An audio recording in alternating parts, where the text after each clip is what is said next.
Oh,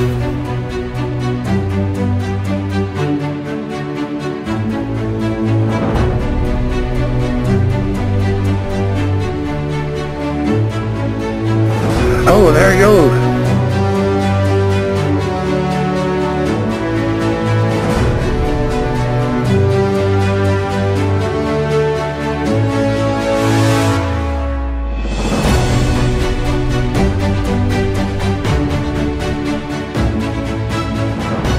It seems that every Sasquatch story has a lesson. I hope that the lessons I learned from my stories resonate with you. Hey, good afternoon, everybody. So, I'm going to relate that story that happened on November 12th, 2020, exactly a week ago today. It's very, very funny because I just ran into a really nice guy called Dylan and his young dog, real rambunctious black lab. What was his name again? Huh, that's funny. Usually I remember the dogs' names and not the people's. But I guess it's not important. But anyway, he was walking his dog just in behind over here. And started talking to him and found out that he's got a real keen interest in Sasquatch. You know, no coincidence, right? So I showed him around a few things, told him a couple things about them and what they do and stuff like that. Really open-minded guy, really sweet guy. And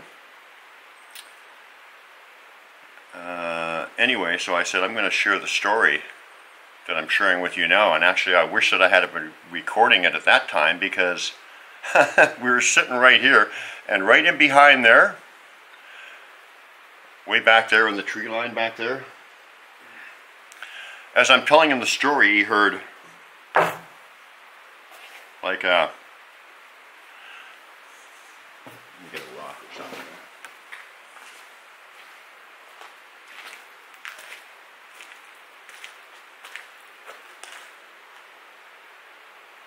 Where's a big rock when you need one? I guess it doesn't matter. Anyway, what he heard was one single wood knock. Very clear, very distinct. As I was telling him the story, and I was feeling the energy and whatever when I was telling him too. And we went back there where the wood knock was. Not to intrude on them, but I wanted to show them something back there. There's another structure back there, and as we're talking back there, I was getting crazy energy, and he was actually feeling it too, Dylan was. So that's very, very cool. So, as far as the story on November 12th goes, I go to a local restaurant here in Maple Ridge. And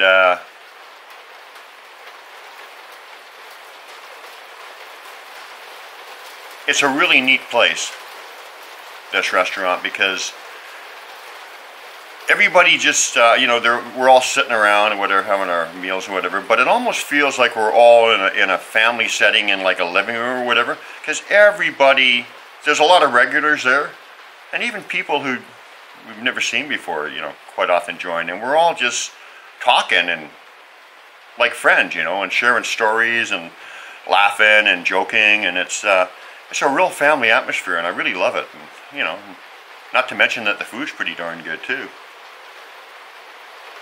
So I went there on the 12th, a week ago today, and I saw Cowboy Chris, a friend of mine.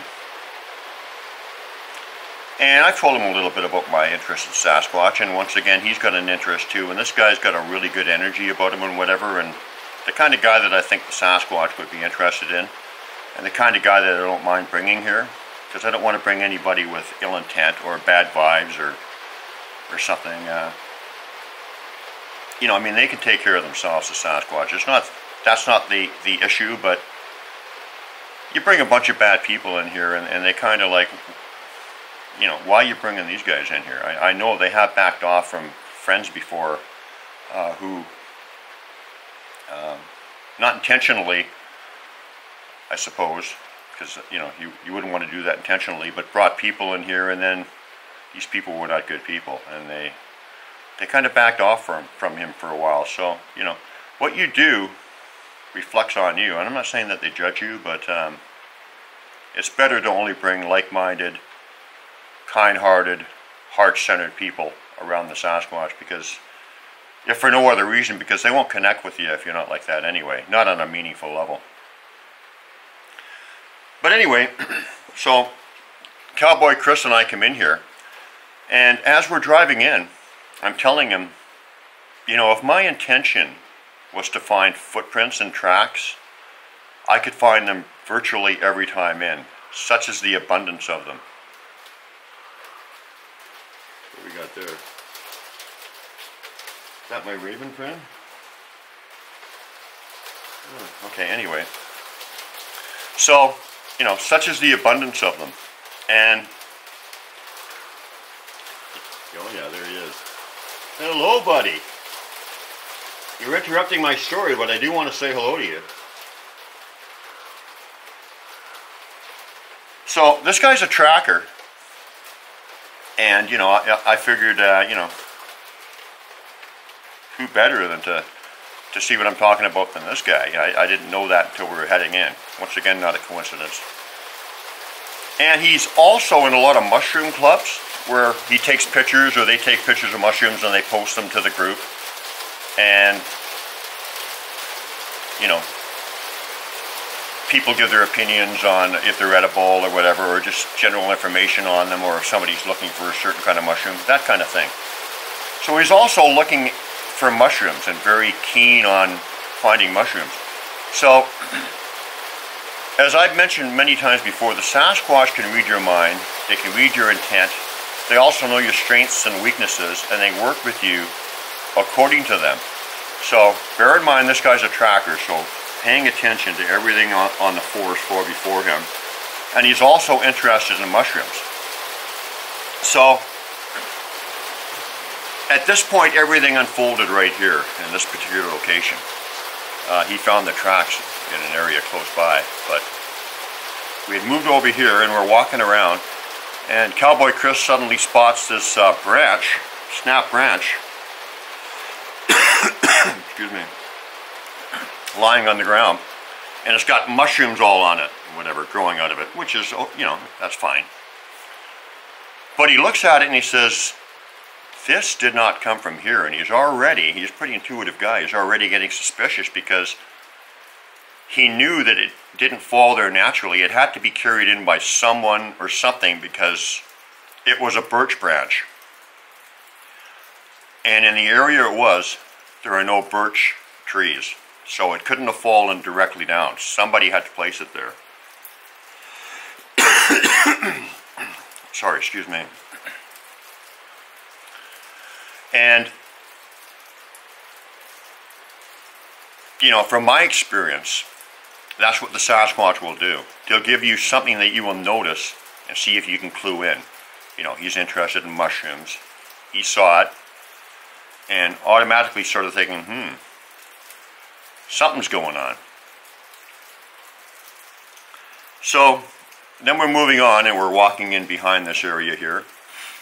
And I took him to this place where there's some pretty cool structures back there to show him, you know, what they build and whatever. And we had seen a few in the other area as well.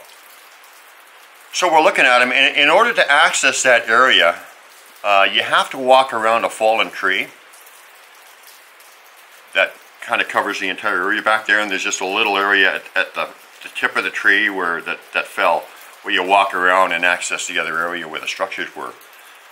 And so we had to retrace our steps going in and out. And on the way back, Cowboy Chris sees this 12-inch spike lying right on the ground, right where we had just walked.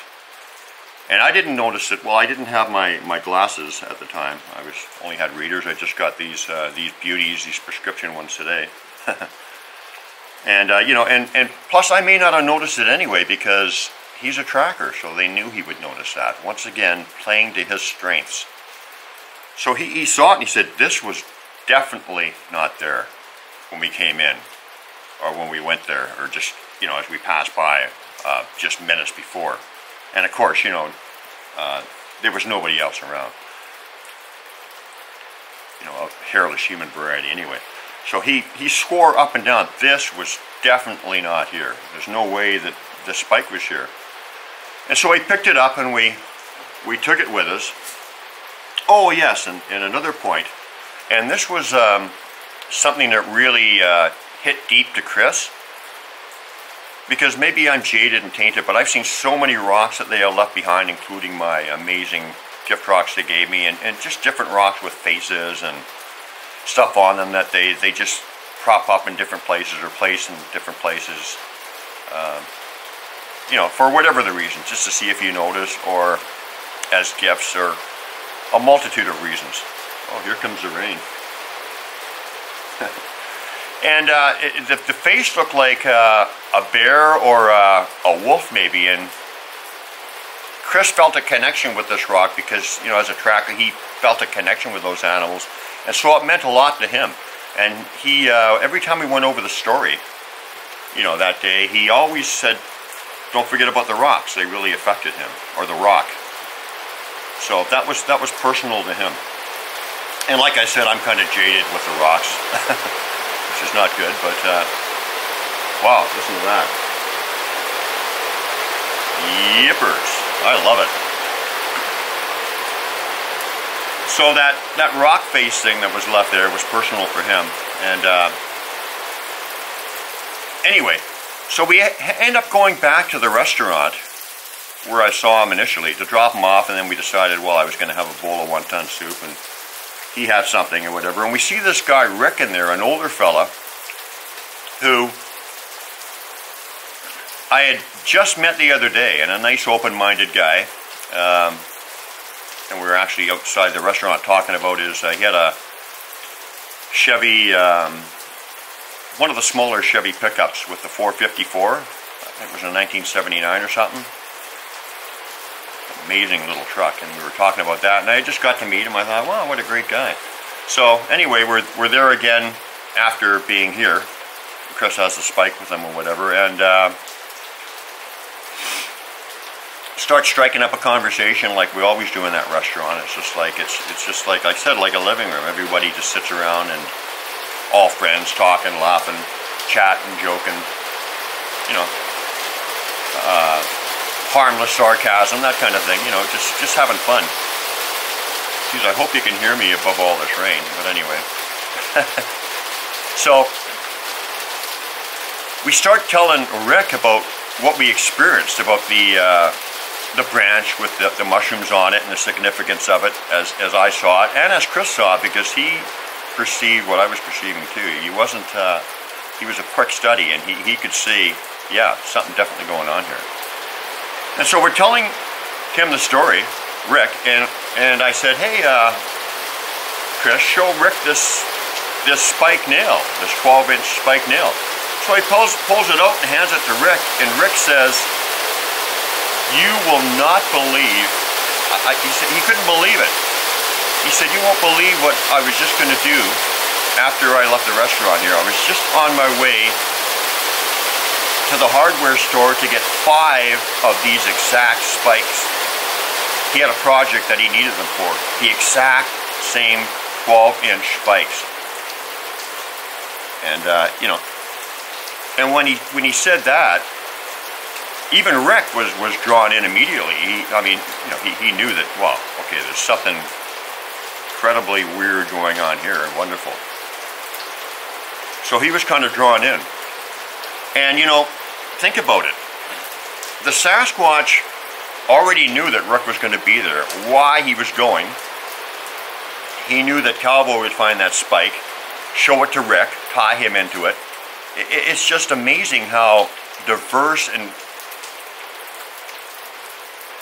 complex they are. I mean, how, or not, maybe not complex, but how, you know, like I said, they can read our thoughts and intentions, and it also speaks of no time. You know, because they already knew beforehand that Rick was going to be there. They knew he was going to be looking for those spikes. They knew we would have the same spike on us, and that it would start questions, start pondering stuff among the 3 people. Not me so much, because I've experienced that kind of stuff. countless times, but more for the other two, Cowboy and Rick. But anyway, so yeah, like Rick was like totally wow, and you know, Cowboy was like wow. And so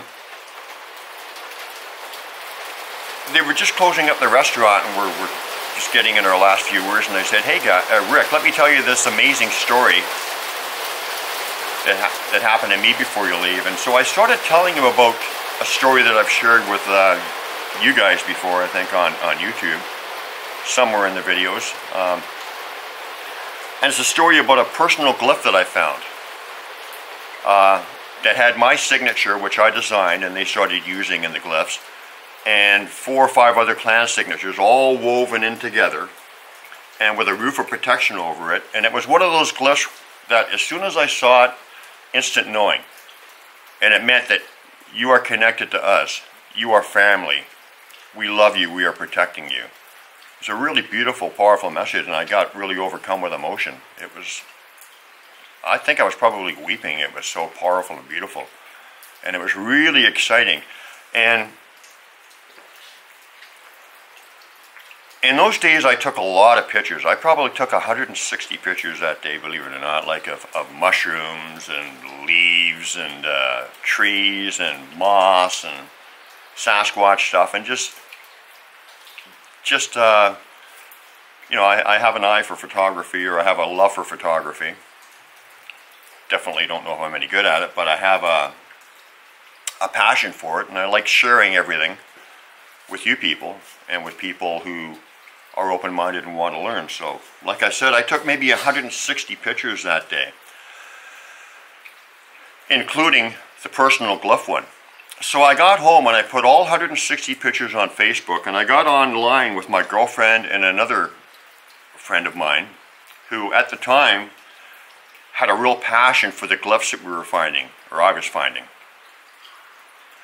And it feels like somebody's watching me. Which they probably are, seeing that we just had that wood knock about 20 minutes ago. But anyway,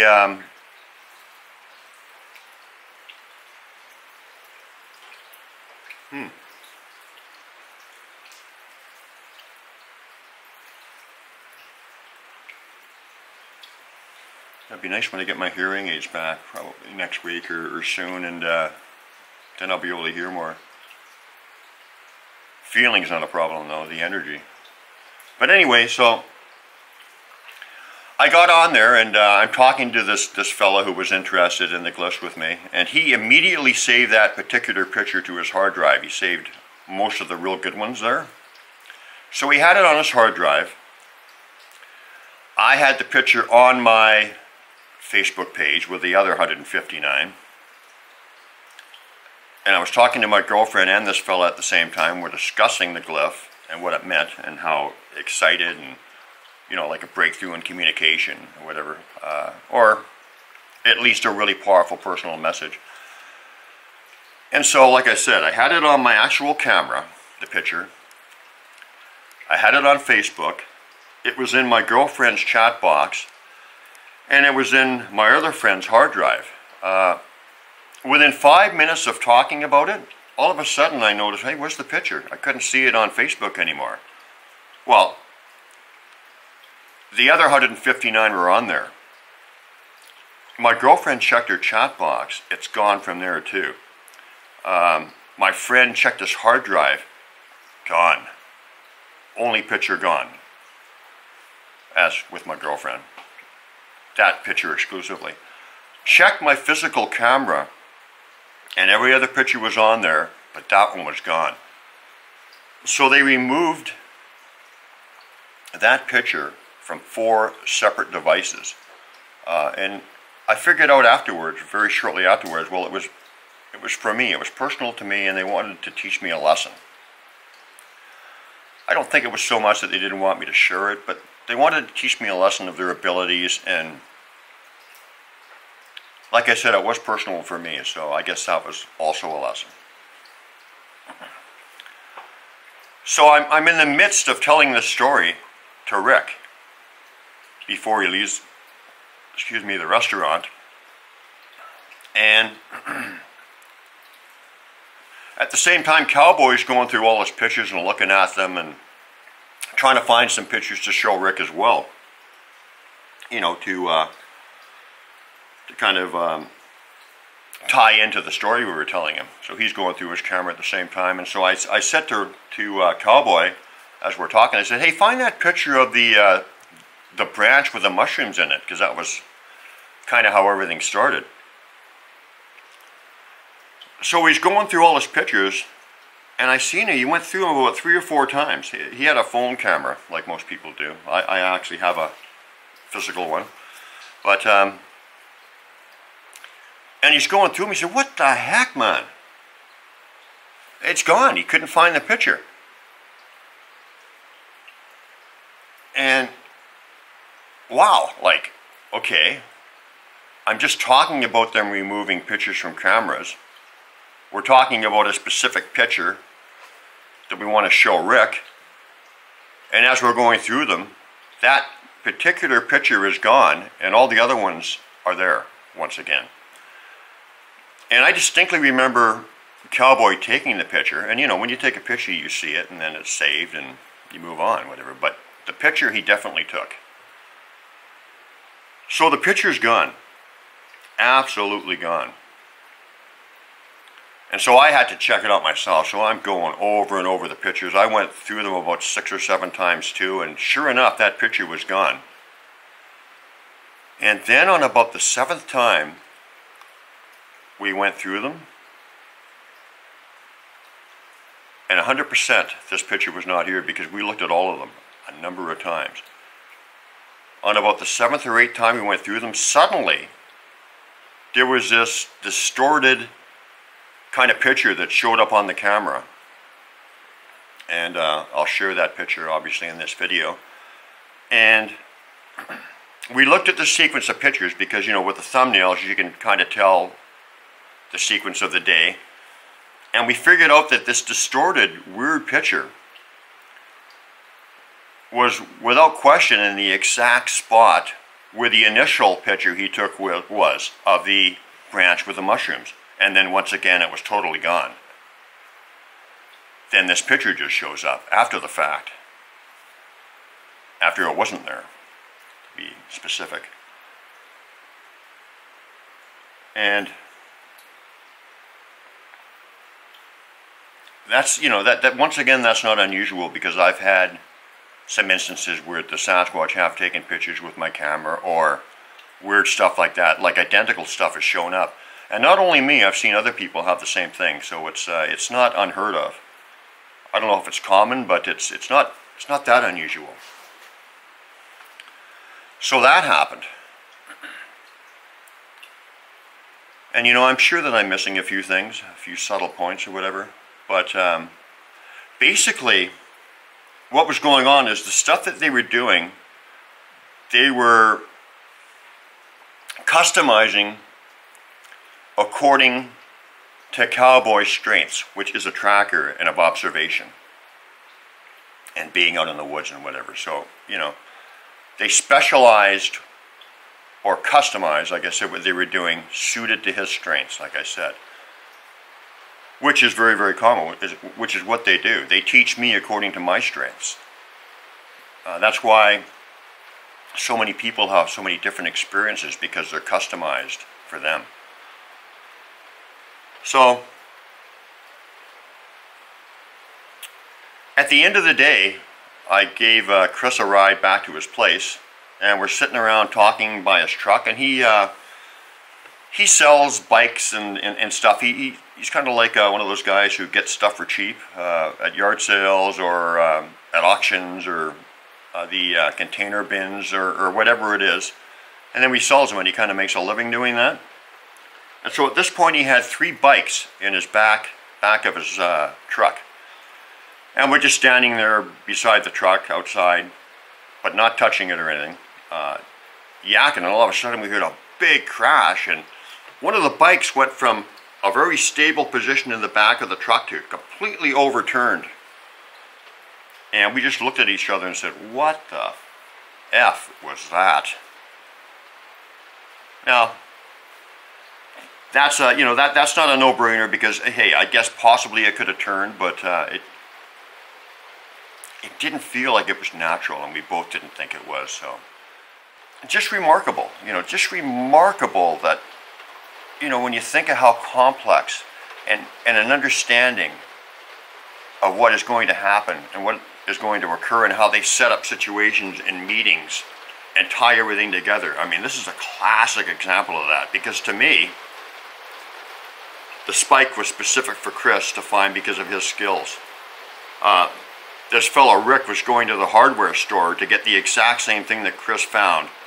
Not a coincidence. I'm talking about pictures getting taken off of cameras, and what happens? There's a picture missing. And then, of course, the picture that showed up on the camera, the distorted one. So, once again, I take my hat off to these guys for the beautiful teachings and just the beautiful lessons that they give us.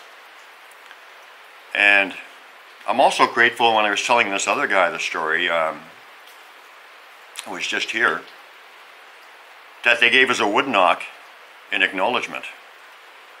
And of course I was getting the energy too, so it's all beautiful in here, guys. It's all beautiful, and I'm so happy to share that with you.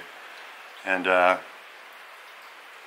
think I got most of it, so I guess we'll leave it at that. And thank you so much for listening. I appreciate it. Keep an open mind, keep an open heart. If you want to have a connection with Sasquatch, those are two key things. And just go out in the woods and sit around and just say, hey, I'd like to introduce myself to you. I'm open to a relationship. See what happens. So we'll talk to you soon, and thank you for allowing me to share this with you.